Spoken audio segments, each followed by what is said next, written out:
So hello guys, welcome back to India's best YouTube channel for IIT JEE Chemistry Advanced, and this series comprises of some of the best problems taken from the past papers of NSEC and JEE Mains. And the most important part of these videos is the in-depth conceptual explanation for each and every problem. And for that reason, you guys must watch the videos till end.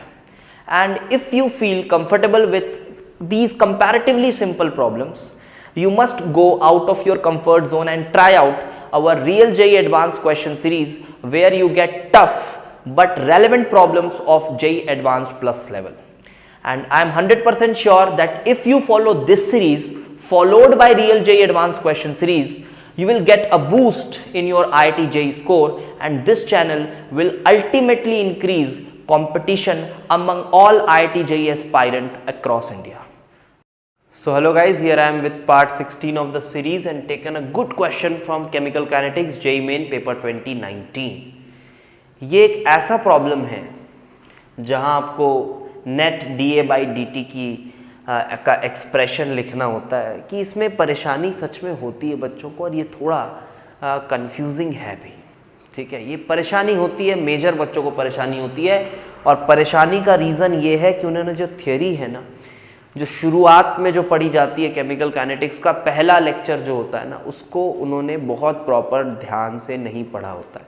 पहले lecture में ही ये चीज़ों को पढ़ाया जाता है कि rate of reaction का क्या डेफिनेशन है, अपीयरेंस का क्या डेफिनेशन है, डिसअपीयरेंस का क्या डेफिनेशन है, और अगर वो पार्ट आपका क्लियर नहीं है ना, तो पूरी केमिकल काइनेटिक्स आपकी बहुत हल्की चली जाएगी, आपको मज़ा ही नहीं आएगा पढ़ने में, आपको समझ में ही नहीं आएगा, क्योंकि पूरा चैप्टर उसी पहले लेक्चर पे बेस्ड होता है। इस बात को आप मान लो। चलो इसको सॉल्व करते हैं, हो सकता है मैं आपकी मदद कर पाऊँ इसमें। आपको यहाँ पे एक रिवर्सिबल रिएक्शन दिया हुआ है जहाँ पे K1 और K नीचे -1 फॉरवर्ड रिएक्शन और बैकवर्ड रिएक्शन के रेट कांस्टेंट्स हैं विथ रिस्पेक्ट टू रिएक्शन। आपको DA by dt का एक्सप्रेशन चाहिए। आसान है, देखिए हम यहाँ पे क्या करेंगे कि मैं लिखूंगा जो नेट रेट होगा ना रिएक्शन का, net rate of reaction, that will be rate of forward reaction minus rate of backward reaction, यही होगा। अब आप नॉर्मली रेट कांस्टेंट के टर्म्स में रेट ऑफ फॉरवर्ड और बैकवर्ड रिएक्शन को लिखने की कोशिश करिए। तो रेट ऑफ फॉरवर्ड रिएक्शन और क्वेश्चन में दिया हुआ है कि ये एलिमेंट्री रिएक्शन है, दोनों ही तरफ एलिमेंट्री रिएक्शंस है। इसका मतलब जो स्टोइकियोमेट्री होगी वही ऑर्डर होगा।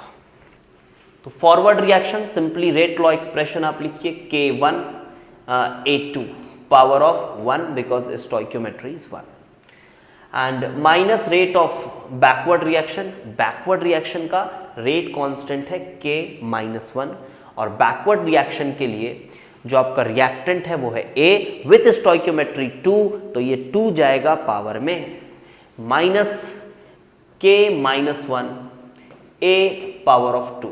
This is rate of reaction.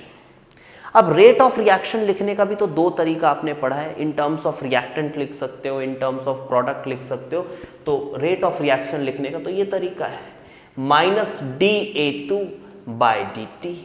Stoichiometry 1 है तो यहाँ कुछ नहीं रहेगा 1। ये डेफिनेशन है, पहले क्लास में ऐसा पढ़ते हैं, इस पे ये नहीं कि ऐसा क्यों नहीं, ये डेफिनेशन है। इसी तरह से रेट ऑफ रिएक्शन का टर्म जो है वो इसी तरह से डिफाइंड है, ये इसके पीछे का लॉजिक है। और इसके लिए क्या करोगे, प्लस DA by dt, और स्टोइकियोमेट्री को डिवाइड करना होता है, तो यस ये हो गया डिवाइड।